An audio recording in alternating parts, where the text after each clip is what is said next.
P D M میں خلیج وسیع ہو گئی ہے اور دراڑیں وسیع سے وسیع تر ہو رہی ہیں۔ بعض تجزیہ کاروں کے نزدیک پی ڈی ایم کا گڑھن تختہ ہو چکا ہے، بعض تجزیہ کاروں نے اس کی فاتحہ بھی پڑھ لی ہے، مگر عام خیال یہ ہے کہ یہ آسانی سے اس کا اعلان نہیں ہوگا کہ پی ڈی ایم تقسیم ہو گئی ہے اور اس کا رسمی اعلان شاید نہ ہی ہو، مگر بہرحال دیکھتے آگے کیا ہوتا ہے۔ لیکن تقسیم وسیع سے وسیع تر ہو رہی ہے۔ اجتماعی استعفوں اور لانگ مارچ پر اتفاق نہ ہونا ایک الگ بات ہے۔ اب سینٹ میں بھی قائد حزب اختلاف کے لیے کھینچاتانی شروع ہو چکی ہے پیپلز پارٹی اور نون لیگ کے درمیان۔ ممکنہ طور پہ پیپلز پارٹی کے سینیٹر شری رحمان کا مسلم لیگ نون کے سینیٹر اعظم نذیر تارڑ سے مقابلہ ہے۔ چیئرمین سینٹ کے لیے یوسف رضا گیلانی کی ناکامی کے بعد اب زرداری صاحب ساری قوت اپنا اپوزیشن لیڈر لانے پہ لگا رہے ہیں، جبکہ مسلم لیگ نون بھی سینٹ میں اپوزیشن لیڈر کے لیے ڈٹ گئی ہے، یعنی سانجے کی ہانڈی چوراہے پہ پھوٹنے کی تیاری ہے۔ پچھلے ہفتے پی ڈی ایم کی جانب سے مسلم لیگ نون کے رہنما شاہد خاقان عباسی کی سربراہی میں ایک کمیٹی بنی تھی جس نے فیصلہ کیا تھا کہ ڈیپٹی چیئرمین کا امیدوار جے یو آئی ایف اور اپوزیشن لیڈر مسلم لیگ نون سے ہوگا۔ آج مولانا فضل الرحمان نے بھی اس بات کی تائید کی اور اپنا ووٹ، اپنا وزن مسلم لیگ نون کے پلڑے میں ڈال دیا۔ ایک اتفاق رائے ہوا تھا اور بالکل جسے ذرا آپ کہیں کہ ایک ڈیسائیڈڈ بات تھی کہ چیئرمین پیپلز پارٹی کا ہوگا، ڈپٹی چیئرمین جے یو آئی کا ہوگا اور لیڈر آف دی اپوزیشن جو ہے وہ مسلم لیگ کا ہوگا۔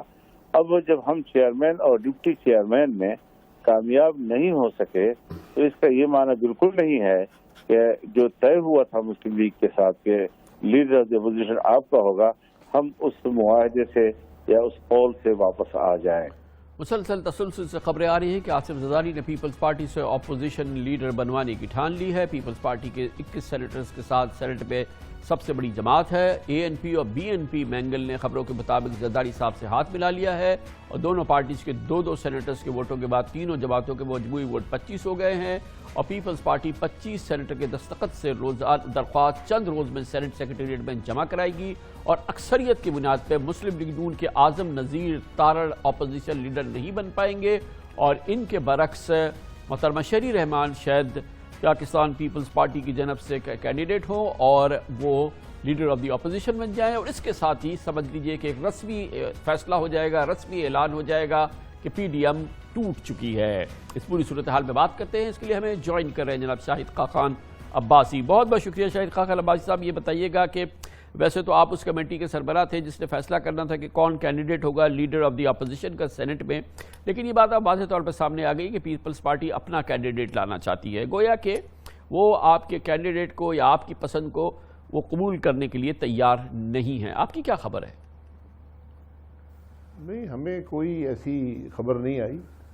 یہ میٹنگ جو پی ڈی ایم کا پچھلا اجلاس تھا، یہ جو پرسوں ہوا تھا یہ نہیں، اس سے جو پہلے اجلاس تھا تقریباً ایک ہفتہ پہلے، وہاں پر ایک کمیٹی بنی تھی جس نے یہ ڈیسائیڈ کرنا تھا کہ ڈپٹی چیئرمین کے لیے کون امیدوار ہوگا اور لیڈر دی اپوزیشن کون ہوگا۔ تو میرے گھر پر ہی میٹنگ ہوئی تھی، اس میں 6 افراد تھے اور وہاں پر یہ فیصلہ ہوا کہ ڈپٹی چیئرمین کا امیدوار جو ہے وہ جے یو آئی نامینیٹ کرے گی اور جو لیڈر اپوزیشن ہوگا وہ P M L N nominate کرے گی۔ ہم نے اعظم نذیر تارڑ صاحب کو نامینیٹ کر دیا ہے پی ایم ایل این نے، تو وہی لیڈر دی اپوزیشن۔ آپ اعظم نذیر تارڑ صاحب کو پیپلز پارٹی نے مسترد کر دیا ہے اور پی ڈی ایم کے آخری اجلاس میں پیپلز پارٹی نے یہ واضح بھی کر دیا تھا۔ نہیں، یہاں کوئی ریزرویشن نہیں آئی ہمارے پاس، ایسی کوئی بات نہیں ہے۔ یہ کچھ میڈیا کی خبریں ہی اس پر چل رہی ہیں، ایسی کوئی بات نہ پیپلز پارٹی نے کہی ہے نہ ہم تک پہنچی ہے۔ اپوزیشن جس کو نامینیٹ کرتی ہے مشترکہ طور پہ وہی لیڈر آف اپوزیشن ہوتا ہے۔ یہ کنٹیسٹڈ سیٹ نہیں ہوتی، یہ پارٹیوں کے کنسنسس سے ہی ہوتی ہے اور پارٹیوں کا کنسنسس یہی تھا کہ پاکستان مسلم لیگ نون ہی نامینیٹ کرے گی اور ہم نے اعظم نذیر تارڑ صاحب کو نامینیٹ کیا ہے۔ لیکن یہ ابھی آپ کے سامنے آ جائے گا کیونکہ ہماری اطلاعات کے مطابق پیپلز پارٹی اپنا کینڈیڈیٹ لا رہی ہے اور وہ اپوزیشن کے میجورٹی ممبر سامنے ہوں گے اور آپ کو شاید اس معاملے میں بڑی سبکی ہو جائے گی۔ یہ بتائیے گا کہ پچھلے اجلاس میں جو پی ڈی ایم کا اجلاس ہوا بڑا انفارچونیٹ معاملہ تھا، استعفے ملتوی ہو گئے، لانگ مارچ ملتوی ہو گیا، پھر پیپلز پارٹی نے کہا کہ جی ابھی ہم جاتے ہیں اپنی سی کے پاس، آپ نے ان کو ٹائم دے دیا۔ یہ جو گو مگو کی کیفیت ہے یہ کب تک چلے گی؟ کوئی اس کی ڈیڈ لائن رکھی ہے؟ کوئی ڈیڈ لائن نہیں ہے، جو اجلاس تھا اس میں 3 پوائنٹس تھے ایجنڈے پر. ایک ریویو تھا سینٹ کے انتخابات کا، ایک لانگ مارچ کی تیاریوں کا تھا، اور ایک استعفوں کا تھا. تو 9 جماعتوں کا یہ موقف تھا کہ لانگ مارچ کے اختتام پر استعفیٰ دے دیے جائے. پیپلز پارٹی نے کہا کہ ہمارے پاس ہماری CEC کا مینڈیٹ نہیں ہے اس کے لیے، تو ان کو اجازت دی گئی کہ وہ اپنی CEC کے پاس جائیں اور PDM کو آگاہ کر دیں کہ ان کا کیا فیصلہ ہے. اس میں کوئی ڈیڈ لائن نہیں دی گئی، لیکن چونکہ ایک امپورٹنس کا ایشو ہے تو پیپلز پارٹی ایک ذمہ دار جماعت ہے، ایک بڑی جماعت ہے، تو وہ ہمیں امید ہے کہ جلد ہی اپنی CEC بلا کر PDM کو اپنے فیصلے سے آگاہ کر دیں گے، اور اس کے بعد پھر PDM اپنا اگلا لائحہ بنا لے گی. کیونکہ جو 26 کا لانگ مارچ تھا وہ اس فیصلے کی وجہ سے مؤخر کر دیا گیا. تو اس کے بعد جو بھی پھر فیصلہ آئے گا اس کی روشنی میں PDM اپنا آئندہ لائحہ آپ کی بنا اور لے گی. دوسری PDM کی خواہش ہوگی کہ جلد از جلد وہ اپنا اجلاس بلا لیں، لیکن عباس صاحب وہ 4 اپریل کو بلائیں گے. ابھی 15 دن بعد انہوں نے وہ فیصلہ کیا کہ وہ اجلاس بلائیں گے. ابھی تو کوئی نہیں بلا رہے، 4 اپریل کو بلائیں گے. یہ بتائیے گا کہ آپ لوگ تو استعفے کا فیصلہ دے چکے ہیں نا، وہ کہتے ہیں کہ ہم نہیں دیں گے، دیکھتے ہیں 4 اپریل کو، مگر شاید یہی آئے گا نہیں دیں گے. تو یہ طے ہے کہ نون لیگ استعفے دے دے گی اور آپ کے حلیف جو ہیں، کیونکہ آپ کا تو فیصلہ حتمی ہے کہ استعفے دینے ہیں پارلیمنٹ سے. نہیں، یہ ضروری نہیں ہے. جب بھی پیپلز پارٹی کا فیصلہ آیا تو اس کے بعد ہی پھر PDM اپنا آئندہ لائحہ بنائے گی، کیونکہ یا تو PDM کو کوئی ایسی دلیل پیپلز پارٹی مہیا کر سکے کہ استعفے سے کوئی مقصد حل نہیں ہوتا، کیونکہ 9 جماعتیں تو یہ فیصلہ کر چکی ہیں، ان کی CEC یہ فیصلہ کر چکی ہے کہ ہمیں اس ناکام نظام کا حصہ نہیں ہونا چاہیے. تو پیپلز پارٹی کو دلیل لے آتی ہے تو پھر اس پر بات ہو سکتی ہے. اگر دلیل ان کے پاس نہیں ہے، وہ حصہ لینا چاہتے ہیں استعفوں میں، تو استعفے ہو جائیں گے، جس کا آلریڈی فیصلہ ہو چکا ہے. اگر وہ استعفے ان کی CEC اجازت نہیں دیتی تو پھر PDM کو بھی اپنا آئندہ لائحہ طے کرنا ہوگا، پھر مزید مشاورت کرنی پڑے گی، اور جو نئے حالات ہوں گے حتمی فیصلہ نہیں ہے آپ کا کہ آپ استعفے دیں گے. اگر وہ نہیں دیتے تو پھر آپ بھی شاید دوبارہ سوچیں. بٹ اینی ویز یہ بتائیے گا کہ یہ ایک سامنے نظر آ رہی ہے چیز کہ جب سے PDM بنی ہے، اس کے فیصلوں پہ جو آخری فیصلے ہوتے ہیں اس پہ زرداری صاحب کی چھاپ ہوتی ہے، وہ حاوی رہتے ہیں. چاہے وہ سینٹ الیکشن کا بائیکاٹ نہ کرنے کا فیصلہ ہو، چاہے ضمنی الیکشن میں حصہ لینے کا فیصلہ ہو، چاہے عدم اعتماد لانے کا فیصلہ ہو، چاہے اب لانگ مارچ کو معطل انہوں نے یا اس کو ملتوی کرا دیا استعفے نہ دینے کی وجہ سے، مگر اپنا فائدہ ان کا ہوا. یوسف رضا گیلانی کو آپ کے ووٹ سے انہوں نے سینیٹر بنوا دیا. گویا کہ فائدہ نیٹ گین جو ہوا وہ زرداری صاحب کو ہوا. دیکھیں، PDM میں مشاورت سے فیصلے ہوتے ہیں، وہاں کوئی پریویل نہیں کرتا. تو یہ نیٹ گین، یہ پروفٹ کا کام نہیں ہے. سیاست میں مشاورت ہوتی ہے اور اس بات پر اتفاق رائے ہوتا ہے جس سے جو مقصد ہے PDM کا اس کے حصول میں فائدہ ہو سکے. وہ کسی ذاتی یا کسی جماعتی فائدے کے لیے فیصلے نہیں ہوتے، نہ اس کو نظر سے دیکھا جاتا ہے. گیلانی صاحب PDM کے امیدوار تھے، وہ منتخب ہوئے، اس سے یقیناً PDM کو فائدہ ہوا. جو خاتون امیدوار تھی وہ منتخب نہیں ہو سکیں. یہ ہر الیکشن کی صورتحال ہوتی ہے. جس طرح آپ نے سینٹ میں بھی دیکھا کہ گیلانی صاحب تو الیکشن جیت گئے، لیکن جو ڈپٹی چیئرمین تھے ان کو وہ ووٹ نہ مل سکے. یہ اپنے ہر الیکشن کے اپنے محرکات ہوتی ہیں. تو اس میں کوئی نیٹ گین یا نقصان کی بات نہیں ہے. یہ تمام اگر فائدہ بھی ہے تو سارا کچھ اتنا نارمل ہے، تو یہ جو آخری PDM کا اجلاس ہوا اس میں اتنی فرسٹریشن آیا کیوں تھی؟ اگر سب کچھ نارمل ہے تو پھر کیا ہے یہ مولانا فضل الرحمان جس طرح سے نکلے، 2 جملوں کی پریس کانفرنس کی، چلے گئے. مریم بیوی پکارتی رہیں گے مولانا کچھ تو سوالوں کے جواب دے دیں، لیکن وہ چلے گئے. اتنی فرسٹریشن تھی، یہ سب کچھ صحیح تھا، تو پھر یہ سب کیا تھا؟ اس دفعہ جو ماحول تھا وہ یقیناً اس کے اندر ایک ٹینشن تھی، کیونکہ اتفاق رائے پیدا نہیں ہو رہا تھا. پھر یہ فیصلہ کیا گیا کہ پیپلز پارٹی جو اتفاق نہیں کر رہی ان کو موقع دیا جائے. تو اس کے بعد پریس کانفرنس ہوئی.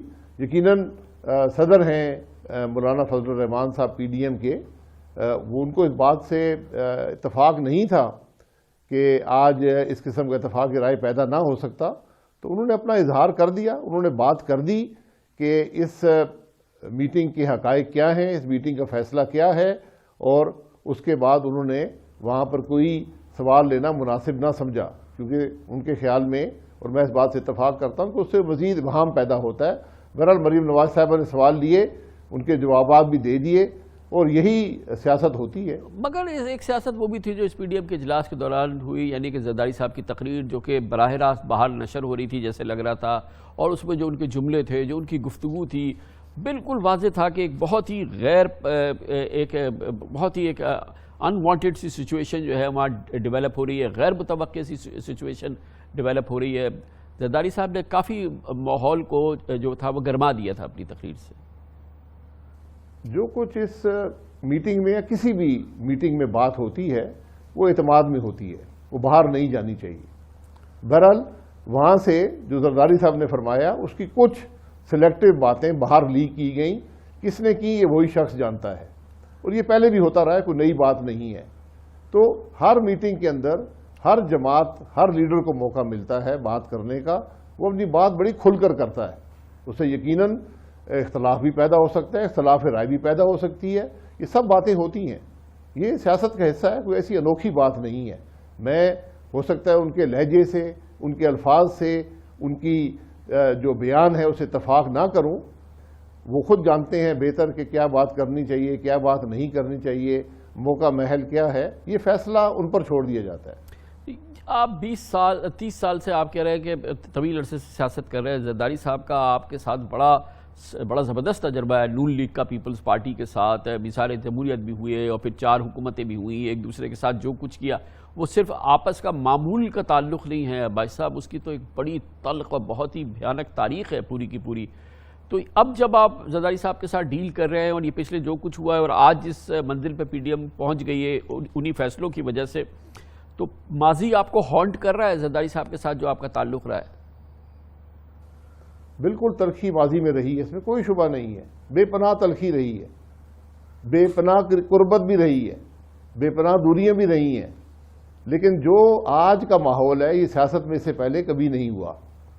ہم جب بیٹھتے ہیں تو ماضی کی تلخیوں کو بھلا کر بیٹھتے ہیں، جب ایک بڑے مقصد کے لیے اکٹھے ہوئے، اگر ہم اقتدار کے لیے اکٹھے ہوتے ایک دوسرے پر شبہ کرتے، ہم مفاد کے لیے اکٹھے ہوتے ایک دوسرے پر شبہ کرتے، لیکن جب ہم ایک بڑے مقصد کے حصول کے لیے اکٹھے ہوئے ہیں پھر تمام تلخیاں، بڑا مقصد کی تو ایک نظر طرف نہیں آیا پچھلے اجلاس میں، اس کی تو بڑے مقصد کی تو نفی ہوئی بھائی صاحب، پچھلا اجلاس جو اگر آپ دیکھیں۔ عوام کنونسڈ ہے کہ اس حکومت سے ہم نے جان چھڑانی ہے، ہم یہ کہہ رہے ہیں، اور یہ پیپلز پارٹی کو بھی یہی کہتے ہیں کہ اس نظام کے اندر رہ کر آپ وہ مقصد جو نظام کی تبدیلی کا ہے حاصل نہیں کر سکتے۔ جس نظام کا آپ حصہ بن جائیں آپ اس خرابی کا حصہ بن جاتے ہیں۔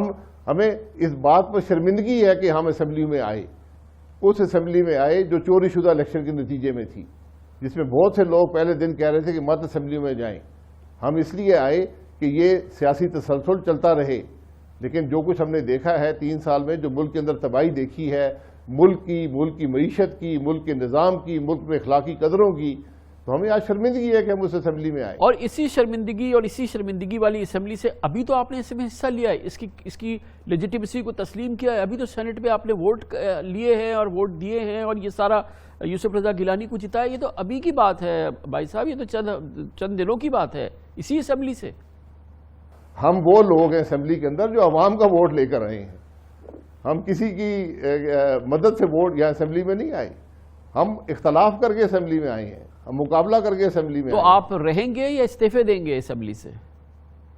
ہم یہ سمجھتے ہیں کہ یہ اسمبلی ملک کے لیے نقصان دہ ہے، یہ اسمبلی ملک کو آئین کے مطابق نہیں چلا سکتی، نہ یہ چل سکی ہے، نہ یہاں پر عوام کے مسائل کی بات ہو سکی ہے، نہ یہاں عوام کی تکلیف کی بات ہو سکی ہے، نہ ملک کا مسئلہ حل ہو سکا۔ صاحب اسی اسمبلی میں آنے کے لیے ابھی آپ ڈسکا میں الیکشن لڑ رہے ہیں، آپ کراچی میں الیکشن لڑ رہے ہیں، آپ اس میں روزانہ الیکشن میں حصہ لے رہے ہیں کہ کسی صورت سے اس اسمبلی میں شامل ہو جائیں۔